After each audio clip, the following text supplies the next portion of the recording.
C'est une nouvelle en avant-première. Il y a quelques heures, le Sénat et l'Assemblée nationale ont validé définitivement la loi anti-Airbnb.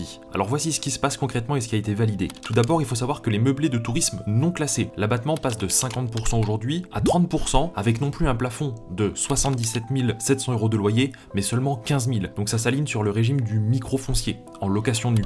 Ensuite, deuxième mesure pour les meublés qui sont classés. L'abattement passe désormais de 71% à 50%, avec un plafond à 77 700 € de loyer contre plus de 188 000 aujourd'hui. Troisième mesure, le texte autorise les maires à plafonner à 90 jours au lieu de 120 jours la location de la résidence principale sur sa commune. Quatrième mesure, toutes les communes pourront mettre en place des quotas de meublés de tourisme et donc les limiter. Cinquième mesure, la création de nouveaux logements en location meublée touristique sera désormais soumise dans toutes les communes à une autorisation de changement d'usage. Il faudra donc faire une déclaration préalable pour demander le changement d'usage à la commune qui pourra les refuser si vous dépassez le quota. Dernière mesure, les meublés de tourisme seront désormais soumis au DPE comme les locations classiques, ce qui n'était aujourd'hui pas le cas. Bien évidemment, pour le régime réel et la logique des amortissements qui seraient réintégrés dans la plus-value, pour l'instant, c'est encore en cours d'examen au Parlement. Ça va bouger dans les prochains jours, donc on vous tiendra bien sûr informé par une vidéo en avant-première qui sortira seulement quelques heures après la parution de la loi. Donc abonnez-vous à la chaîne pour ne rien louper, likez la vidéo pour partager et essayer de donner du référencement, que tout le monde puisse être au courant. Et dites-moi aussi en commentaire ce que vous en pensez, si vous pensez que c'est bien ou pas. Et si vous êtes vous-même loueur en location meublée touristique,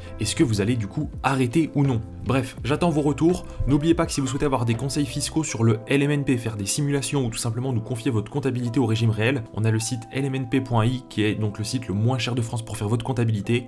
On est tous des experts sur la partie meublée, sur la partie fiscalité, donc vous pouvez découvrir avec le lien dans la description, prendre rendez-vous pour faire des simulations, prendre du conseil ou n'importe quoi, ou tout simplement vous créer un compte gratuitement pour tester l'outil et faire votre comptabilité chez nous. Je vous dis à très vite.